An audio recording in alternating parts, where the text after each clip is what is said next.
बिस्मिल्लाहिर्रहमानिर्रहीम। अस्सलाम वालेकुम दोस्तों, लास्ट लेक्चर में हमने इंसर्ट फुट नोट और इंसर्ट एंड नोट तक पढ़ लिया था। आज के लेक्चर में हम पढ़ेंगे इंसर्ट सिटेशन। उसके लिए मैं पैराग्राफ लिखता हूँ।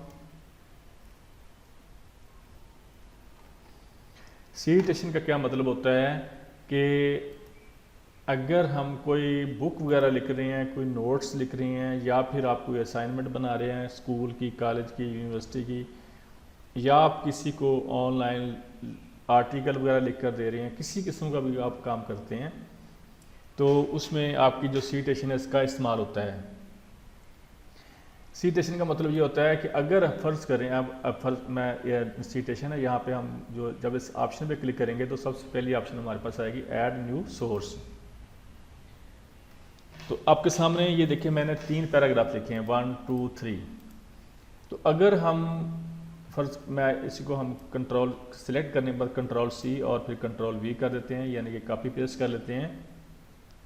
बाहर यूनिवर्सिटी या कॉलेज वाले या आप जब ऑनलाइन कोई काम करते हैं तो वहाँ पे आपको थोड़ा सा उन्होंने रिलैक्सेशन दी होती है कि आप जो भी हमें काम करके देंगे, या बाज़ दफ़ा होता है PhD वगैरह करते हैं तो उसके लिए आप थीसिस वगैरह लिखते हैं, तो उसके लिए आपको 10 20 30% जो होती है वो उन्होंने आप लोगों को रिलैक्सेशन दी हुई है कि आप अगर काम कोई करते हैं तो उसमें 10% या 15% आप जो डाटा है वो किसी बुक से ले सकते हैं, या आप इंटरनेट की किसी वेबसाइट से ले सकते हैं। ज़्यादातर काम हो जो आपने करना है वो आपने खुद करना है। तो इस सूरत में वो हमें कहते हैं कि आप लोगों ने जो भी डाटा किसी दूसरी जगह से लिया होगा, किसी बुक से लिया है या किसी इंटरनेट की वेबसाइट से लिया है, तो जो आप जिस वेबसाइट से लेंगे या जिस भी बुक से लेंगे उसका आपने हमें बताना ज़रूर है, यानी कि उसके बारे में उस पैराग्राफ के साथ लिखना ज़रूर होता है। तो उसके लिए हम क्या करते हैं, ये देखें हमारे पास जो सेकंड पैराग्राफ है इसके एंड में मैं क्लिक कर देता हूँ और यहाँ पे हम जाते हैं इंसर्ट सिटेशन पे और ऐड न्यू सोर्स, इस पे क्लिक कर देंगे। तो ये हमारे पास एक बॉक्स ओपन हो जाएगा, एक विंडो ओपन हो जाएगी। यहाँ पे हमने उसको टाइप ऑफ सोर्स की ऑप्शन है, मतलब है कि हमने उसको बताना है या इस पैराग्राफ के साथ लिखना है कि ये पैराग्राफ हमने कहाँ से लिया है। अगर तो किसी बाय डिफ़ॉल्ट इसमें जो ऑप्शन सेलेक्ट होती है वो होती है बुक। अगर हमने किसी बुक से लिया है तो यहाँ पे ये देखिए फर्स्ट ऑप्शन उसके ऑथर का नाम है, टाइटल है, बुक का टाइटल क्या है और ईयर कौन सा है, सिटी कौन सा है, पब्लिशर कौन सा है, मतलब है कि किताब कब छपी थी, उसका किस शहर में छपी थी और पब्लिशर कौन है, उसका छापने वाला जो प्रेस था वो कौन सा, किसने पब्लिश की थी। तो ये चीज़ें हमने लाजमी लिखनी होती हैं। तो टाइप ऑफ सोर्स पे जब हम इसके साथ छोटा सा एरो का निशान है इसको ओपन करेंगे तो यहाँ पे सेकंड ऑप्शन आती है बुक सेक्शन, यानी कि अगर आपने बुक के किसी हिस्से से लिया है तो आप पूरे हिस्से की डिटेल लिख दें। जर्नल आर्टिकल है कि अगर आपने किसी आर्टिकल वगैरह से लिया है, किसी न्यूज़पेपर वगैरह से लिया है तो वो आप यहाँ पे लिखेंगे। तो इस तरह हम उसकी डिटेल लिखते हैं और इसमें बहुत सारी ऑप्शंस हैं, आप कोई भी ऑप्शन इसको ज़रूरत के हिसाब से हम इसको यूज़ कर सकते हैं। और अगर हमने किसी वेबसाइट से लिया है तो हम W प्रेस करेंगे तो यहाँ पे वो वेबसाइट का नाम भी आ जाएगा। हम वेबसाइट का नाम लिखेंगे, उसके ऑथर का नाम, वेबसाइट का पूरा एड्रेस लिखेंगे, हमने कब देखा था और वेबसाइट कब बनी थी, मंथ उसका डे और हमने कब वेबसाइट से विजिट करके लिया था, यहाँ से सारी हम उसकी डिटेल लिखते हैं। तो इस तरह हम जो सिटेशन के ऑप्शन को यूज़ करते हैं। मैं सबसे पहले ऑप्शन जो बाय डिफ़ॉल्ट है बुक वाली उस पर मैं क्लिक कर देता हूँ। फ़र्ज़ करें ऑथर है इसका, हम लिख लेते हैं जी IT मास्टर ऑनलाइन, हम इसके ऑथर का नाम लिख दिया। अब बुक का टाइटल क्या है वो हम लिख देंगे, जो भी आपके सामने बुक होगी जहाँ से आपने जब मवाद कोई जो टेक्स्ट वगैरह या पैराग्राफ वगैरह लिए होंगे आपने उस बुक का नाम लिखना है। हम लिख देते हैं लर्न कंप्यूटर इन उर्दू हिंदी। तो ईयर कौन सा है, साल कौन सा है, हम कहते हैं 2020 लिख देते हैं। सिटी कौन सा है हम लिख देते हैं जी लाहौर, और पब्लिशर हम कुछ भी लिखते हैं XYZ, ये हम लिख सकते हैं। तो ये सारी जो चीज़ें होती हैं ये बुक के ऊपर लिखी होती हैं, ये आपको कहीं ढूंढनी नहीं पड़ती। तो वहाँ पे आप बुक के शुरू में या एंड में ये चीज़ें सारी लिखी होती हैं, वहाँ से हम लिख के इसको ओके कर देंगे। तो ये देखें जी यहाँ पे जो हमारा फर्स्ट सिटेशन है वो क्रिएट हो गया। तो यहाँ पे हम देखो, यहाँ पे जब हम इस पर क्लिक करेंगे तो इसके छोटा सा इसके एरो का निशान है, यहाँ पे आते हैं एडिट सिटेशन है, एडिट सोर्स है, convert citation to static text है।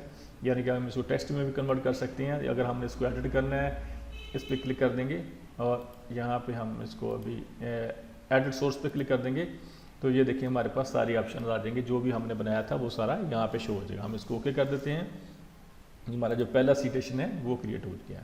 इसके बाद हम दूसरा कोई सीटेशन क्रिएट करते हैं, तो उसके किसी भी पैराग्राफ के, अब मैं थर्ड पैराग्राफ पे फोर्थ पे चला गया, इसके एंड में जाके हम क्लिक करते हैं और यहाँ पे जाके हम ये देखें जो हमने सीटेशन क्रिएट किया था वो यहाँ पे आपको शो भी हो रहा है। तो ऐड न्यू सोर्स, इस पर हम क्लिक कर देंगे और यहाँ पे जाने के बाद हम किसी वेबसाइट का लिख देते हैं, W प्रेस करता हूँ और यहाँ पे हम लिख देते हैं जी उसका वेबसाइट का लिख देंगे हम। और यहाँ से सिर्फ फील्ड जो होती हैं वो कैटेगरी डिफरेंट होती हैं, बाकी चीज़ें वही होती हैं। आथर का नाम है जिसका IT मास्टर लिख देते हैं हम। और यहाँ पे हमारे पास है नेम ऑफ वेब पेज है और हम वेब पेज का नाम लिखेंगे। यहाँ पे हम लिख देंगे होम पेज और यहाँ पे हम लिख देते हैं जी ईयर कौन सा है, हम लिख देते हैं 2022 लिख देते हैं। मंथ कौन सा है 1 है, डे कौन सा है हम 10 लिख देते हैं। अब यहाँ पे ईयर एक्सेस्ड है कि ये तो ऊपर जो हमने इन्फॉर्मेशन दी है कि ये वेबसाइट इस दिन को, इस डेट को बनी थी और इस डेट को इन्होंने ये वाला जो आर्टिकल है, जो डाटा हमने लिया है, ये उन्होंने क्रिएट करके रखा होता है। ईयर एक्सेस्ड का मतलब ये होता है कि हमने कब देखा था, हमने देखा था 2023 को और मंथ कौन था हम लिखते हैं 5 लिख देते हैं और डे कौन सा हम 5 लिख देते हैं और यहाँ पे उसका URL लिख देंगे और URL हम कुछ भी लिख देते हैं, फर्ज करें google.com। ये मैंने फॉर एग्जांपल लिखा है, मगर आप जो एग्जैक्ट होगा वही आपने लिखना है। तो ये फील्डें हमने लिख दी हैं। अब इसमें सीटेशन में एक ऑप्शन और होती है, यहाँ पे आप एंड में आपको नजर आ रहा है छोटा सा बॉक्स है, यहाँ पे आता है शो ऑल बिब्लियोग्राफी फील्ड्स। अब ये जो फील्ड जो हमें सामने नजर आ रही हैं ये हमने हर सूरत लिखनी होती हैं, ये नेसेसरी होती हैं, ये हमने हर सूरत फिल करनी होती हैं। इसके बगैर जो हमारा जो सीटेशन है वो नहीं बनता। तो अगर हमने इसमें बहुत सारी फील्ड्स होती हैं, अगर हम जो एंड में चेक बॉक्स लगा हुआ शो ऑल बिब्लियोग्राफी फील्ड, इस पर क्लिक कर देंगे तो ये देखिए कितनी फील्ड्स हैं और भी हैं जो जहाँ पे सारी नज़र आ रही हैं आपको। तो यहाँ पे जिनके ऊपर स्टार लगा हुआ है रेड कलर का, इनका मतलब, इसका मतलब ये होता है कि ये आपने हर सूरत फिल करनी है। इसको अब अनचेक कर देंगे तो वही फील्ड जो अभी हमने फिल की हैं वो आ जाएंगे। हम इसको ओके करते हैं तो ये देखें यहाँ पे हमारे पास है एक और सीटेशन क्रिएट हो गया। तो इस तरह आप लोग सीटेशन क्रिएट करते रहते हैं। आगे हमारे पास नेक्स्ट ऑप्शन है मैनेज सोर्स। अब देखें इस सीटेशन पे आप क्लिक करेंगे तो हमारे पास दो जो सीटेशन हमने क्रिएट किए हैं वो यहाँ पे आ रहे होंगे। इस तरह आप जितने सीटेशन क्रिएट करते जाएंगे वो सबकी लिस्ट यहाँ पे शो होती रहेगी। उसके बाद हमारे पास है मैनेज सोर्स, इस पर हम क्लिक कर देंगे तो जो भी सीटेशन हमने क्रिएट किए हैं वो हम यहाँ पे हमारे पास आ रहे होते हैं। तो यहाँ पे उसकी डिटेल आती है, मैंने पहले भी क्रिएट कर किए हुए हैं। तो आप यहाँ पे जाके उसको किसी को भी देखना चाहते हैं तो यहाँ पे क्लिक करेंगे, सारी उसकी डिटेल यहाँ पे आ रही होती है। उसके बाद हमारे पास ऑप्शन आ जाती है स्टाइल। स्टाइल में मतलब ये होता है कि हमने जो सीटेशन क्रिएट किए हैं अगर उनका जो दिखने का स्टाइल है, जिस तरह यहाँ पे हमें आपको ये शो हो रहे होंगे, तो हम इसका जो स्टाइल लिखने का वो चेंज कर सकते हैं। यहाँ पे जाएंगे और ये बाय डिफ़ॉल्ट जो ऑप्शन क्लिक किया, हम सेकंड ऑप्शन को क्लिक कर देंगे। ये देखें इसके साथ अब इसके जो जिस तरह हमें व्यू हो रहा था इसके साथ से छोटा सा कोमा का निशान भी लगा दिया है। तो ये जो सीटेशन शो होते हैं वहाँ पे उसका सिर्फ जो उसका स्टाइल है दिखने का वो हम यहाँ से जाके चेंज कर सकते हैं। उसके बाद हमारे पास आते हैं बिब्लियोग्राफी। बिब्लियोग्राफी का मतलब क्या होता है कि जो हमने सीटेशन क्रिएट किए हैं उनको हम एक लिस्ट में शो करवा देते हैं। अब बिब्लियोग्राफी पे क्लिक करेंगे तो यहाँ पे दोनों स्टाइल हैं, आप इनमें से कोई भी स्टाइल सेलेक्ट कर सकते हैं। फर्स्ट करें हम पहला जो स्टाइल है बिब्लियोग्राफी को उसको सिलेक्ट कर लेंगे, ओके कर देंगे। तो ये देखें जो अभी हमने सीटेशन क्रिएट किए थे उसकी उसने एक लिस्ट बना दी है। तो इसको कहते हैं बिब्लियोग्राफी, यानी कि हमने जितने भी सीटेशन क्रिएट की उनकी हमारे पास इस तरह लहदा से लिस्ट आ जाती है, जिसको अगर हम प्रिंट करना चाहें तो बाद में प्रिंट भी कर सकते हैं। और यहाँ पे भी उसकी सारी डिटेल आ जाती है, सीटेशन की मुकम्मल डिटेल यहाँ पे आ रही होती है। तो इस तरह आप अपने असाइनमेंट्स वगैरह आर्टिकल वगैरह जो भी जिस मकसद के लिए हम यूज़ करना चाहते हैं सीटेशन को यूज़ कर सकते हैं। दोस्तों मैं उम्मीद करता हूँ आपको आज के लेक्चर की समझ आ गई होगी। अगर किसी भी किस्म की कोई कन्फ्यूजन हो तो आप लोग मुझे कमेंट्स कर सकते हैं, मैं इंशाल्लाह मज़ीद डिटेल से आपको चीज़ें क्लियर कर दूंगा। दोस्तों please subscribe our channel and share videos with friends and family. इंशाल्लाह नेक्स्ट लेक्चर मिलते हैं, तब तक के लिए अल्लाह हाफिज़।